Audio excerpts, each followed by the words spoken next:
I was elbow deep in a box of donated winter coats when my phone rang. It was a Tuesday in early November, the kind of gray, damp afternoon that settles into your bones before you even step outside. I worked at a community resource center in Sudbury. The kind of place that smells like old coffee and dry erase markers, and has a poster about the Ontario Works application process taped crookedly to every door. I loved it. I had loved it since my first week 3 years earlier, when a woman came in with 2 kids and a garbage bag full of everything they owned, and we helped her find a place to sleep that night. That was the job. Quiet, unglamorous, necessary. I almost didn't answer. I had coat inventory to finish before we closed at 5. But the number was a Toronto area code I didn't recognize, and something in my stomach told me to pick up. "Is this Lee?" The voice on the other end said. A man, older, professional. "Leigh Hartwell?" "Yes," I said. "Speaking." "My name is Gordon Reeve. I'm a solicitor with Reeve and Associates in Oakville. I'm calling because I've been retained by the estate of your great-aunt, Constance Alderman. I'm sorry to inform you that Mrs. Alderman passed away on October 31st. I've been trying to reach you for about 2 weeks." I sat down on a folding chair next to the coat box. "Constance," I said. Oh. I hadn't seen my great-aunt since I was 14 years old, but I remembered her clearly. Silver hair pinned up at the back, a house that smelled like cedar and Earl Grey, a habit of slipping $20 bills into birthday cards, along with handwritten notes that were always a little too honest and a little too kind at the same time. She had never married, never had children. She was my grandmother's younger sister, and she had lived alone in a house in Oakville for as long as anyone could remember. "She named you as the sole beneficiary of her estate," Mr. Reeve said. I heard the words. I did not immediately understand them. "I'm sorry," I said. "Me? You?" "Yes. I'd like to set up a meeting at your earliest convenience to go over the details, but I want you to know in advance. The estate is substantial. Real property, investments, savings. Once we complete probate, we're looking at approximately $2.4 million in total assets." I stared at the pile of donated winter coats in front of me. Someone had donated a child's ski jacket with a broken zipper. I had been planning to drop it off at the repair shop on my way home. "I'll need to sit down with you in person," I said. "Of course," he said. "That's entirely expected." I drove to Toronto that weekend. My car was a 2014 Civic with a crack in the dashboard, and a heating system that worked only on the 2 highest settings. So for the first hour of the drive, I was either freezing or sweating. It felt appropriate. Somehow. Everything about my life at that point existed in that exact middle ground of almost fine. I had been living in Sudbury for 3 years.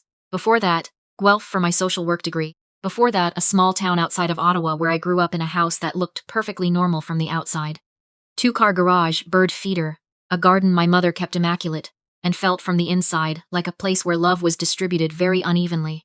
My brother was 2 years older than me. His name is Kevin, and from the time we were small, he was the one my parents pointed at when they wanted to explain what doing well looked like. Good grades, then a business degree, then a condo in Canada, then a fiancé. My mother described as exactly what we hoped for. I was quieter.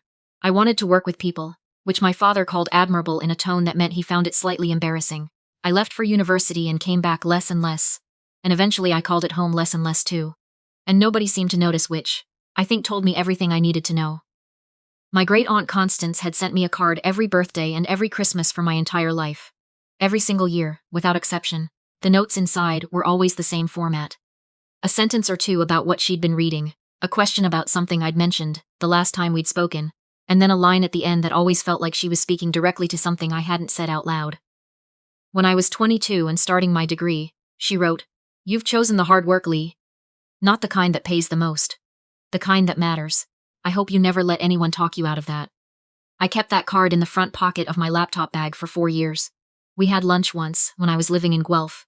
She drove up from Oakville to meet me. We sat in a diner on Gordon Street and she asked me questions about my practicum, about my supervisors, about what I thought was broken in the system and what I thought could be fixed. She talked to me like I was a peer.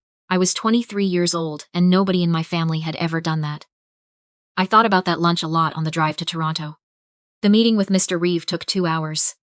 He had a quiet, organized office in a low building near the lake, and he walked me through everything with the kind of patience you develop from doing this for 30 years.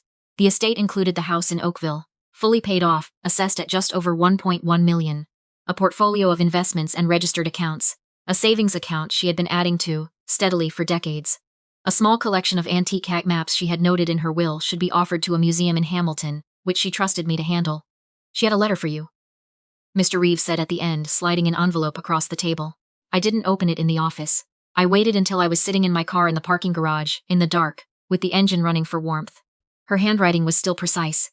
Still hers. Lee. If you're reading this, I'm gone, and Gordon has found you.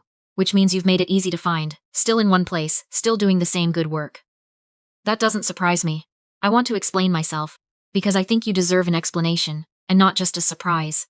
Your grandmother and I talked about you often in the last years of her life. We both agreed that the people who get the quietest in a family are usually the ones paying the closest attention. You were always paying attention. You saw everything. And you kept showing up anyway. And that's not nothing, Lee. That's actually very rare. The house is yours to do with as you see fit. I only ask that you be deliberate about it. The garden needs work in spring. The neighbor to the left, a woman named Frances, has a key and has been watering the indoor plants. Please say thank you to her properly. I believe in what you do. I always have. Constance, I sat in that parking garage for a long time. I told my parents that weekend. I drove to Ottawa on Sunday, which I hadn't done in almost 8 months. My mother made tea and set out a plate of cookies she'd bought specifically because I was coming, which was her way of showing she cared, and I appreciated it even when the rest of things were hard. My father sat across from me at the kitchen table in the way he always sits. Leaning back, slight, arms crossed, waiting. Kevin was there too. He and his fiancée had been visiting for the weekend, apparently. I hadn't known he'd be there, and I could tell from the way he looked up when I came in that he hadn't known I was coming either. I told him about the call from Mr. Reeve. I told them about the meeting. The silence afterward lasted maybe 4 seconds. That's incredible, my mother said, and she sounded like she meant it. At first. 2.4, my father said. He wasn't asking, he was processing. That seems like a mistake, Kevin said.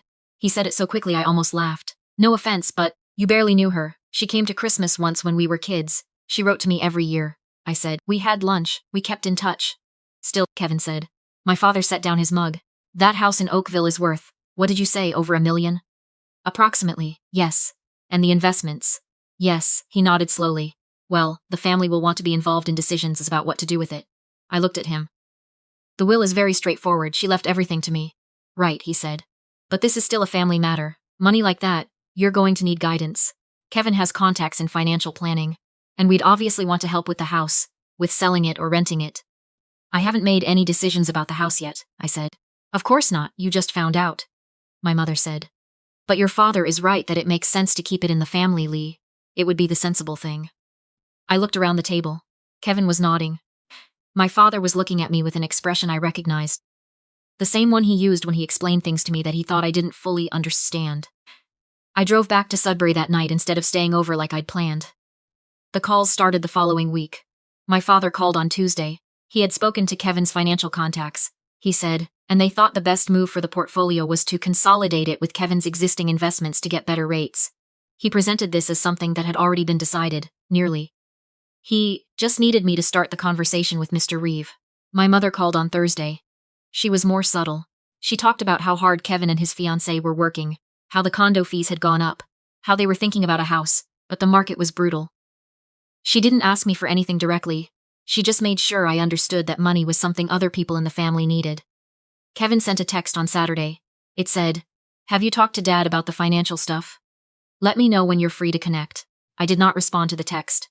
The following Tuesday, my father called again. This time his voice was different. Harder.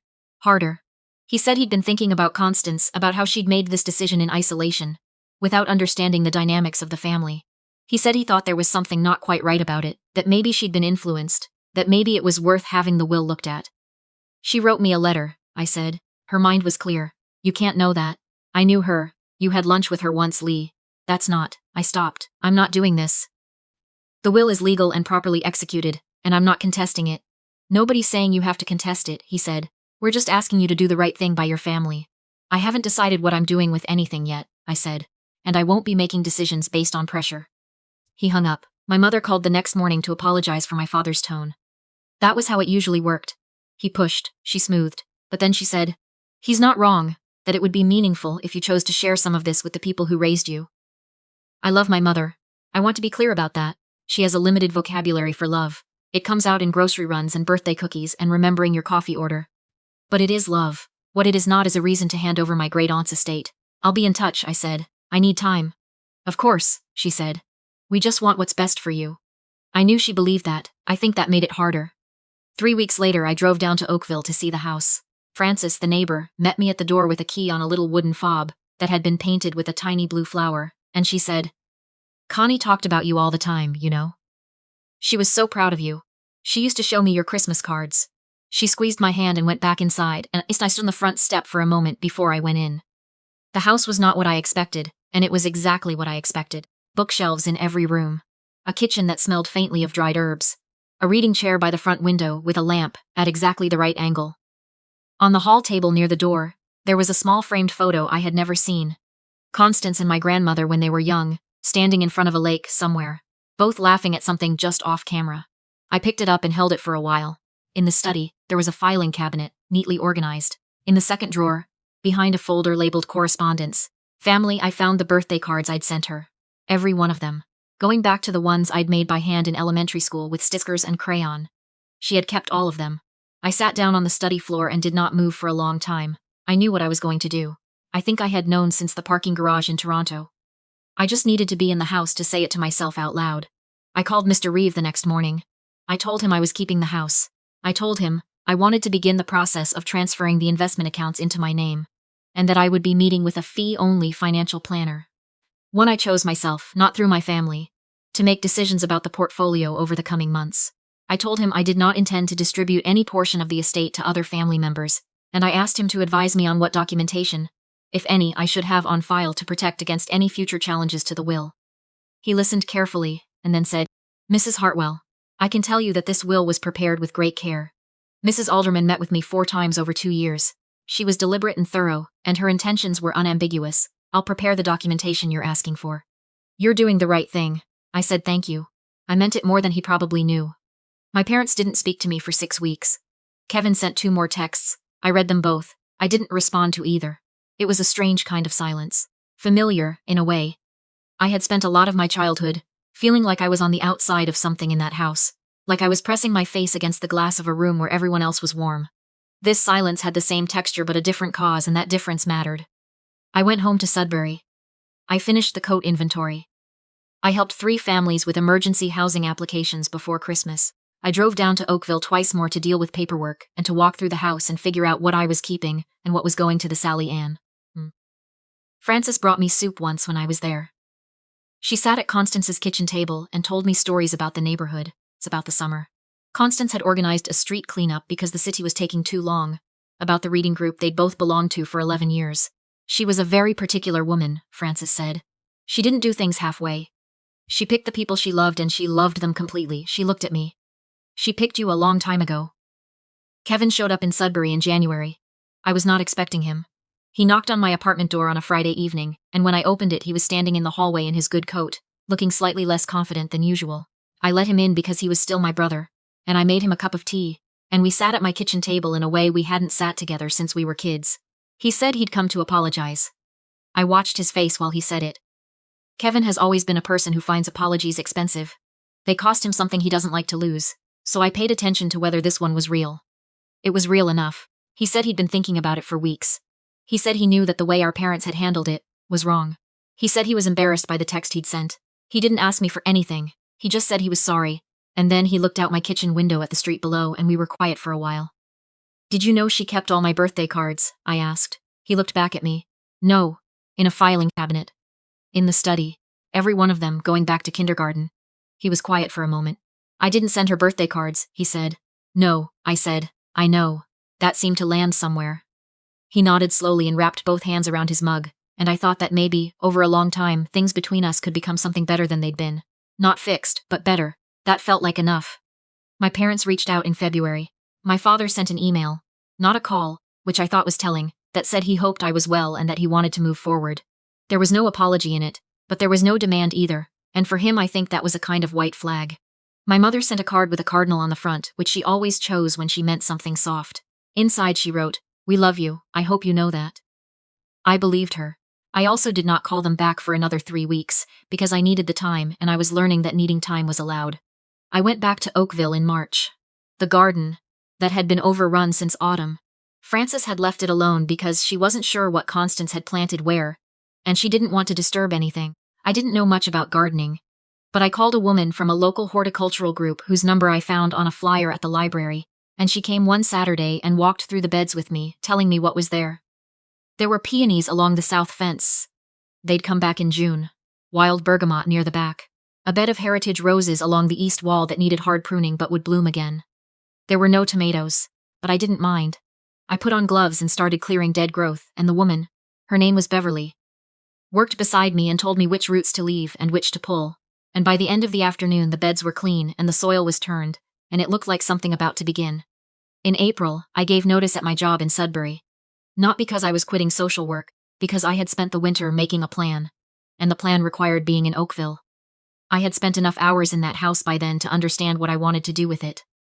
Constance had lived quietly and saved carefully for 40 years, and she'd done it because she believed that resources used well could move in a direction that mattered.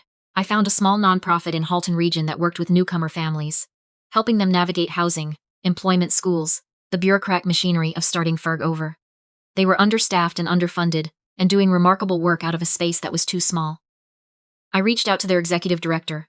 We met for coffee in Burlington. Her name was Suzanne, and she had been running the organization for 9 years, and she was one of those people who talks about the work in a way that makes you understand immediately why they haven't burned out. Not because it doesn't cost them, but because they found a way to hold the cost alongside the meaning. I told her about Constance. I told her about the letter. I told her what I was thinking. She was quiet for a moment after I finished. Then she said, "That's a significant commitment." "I know," I said. "Are you sure?" I thought about the filing cabinet, about Beverly and the peonies, about Frances's soup, about a woman who had kept every birthday card a quiet kid ever sent her, and had spent 40 years watching from a distance and deciding, slowly and carefully, that she wanted her life's work to go somewhere it would do something real. "Yes," I said, "I'm sure. The house is mine now, I live in it.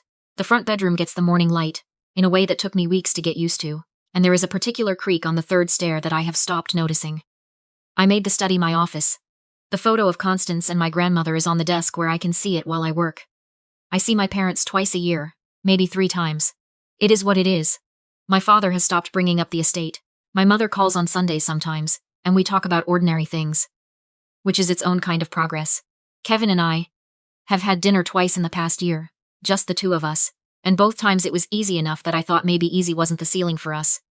Maybe better than easy was still possible somewhere down the line. The nonprofit received its first major grant in the fall, and we moved into a larger space in January. I work there 4 days a week. On Fridays I work from the study, in the chair by the window, with a cup of tea getting cold on the table beside me, because I always forget to drink it before it cools. I don't think about the number much anymore. It was never about the number. It was about the fact that somebody saw me, really saw me, when I was small and quiet and certain I wasn't worth watching, and decided deliberately, over decades, that I was the person she trusted with the thing she'd built. That's not a financial story. That's a story about being known. I hope I'm spending it in a way she'd recognize. I think I am.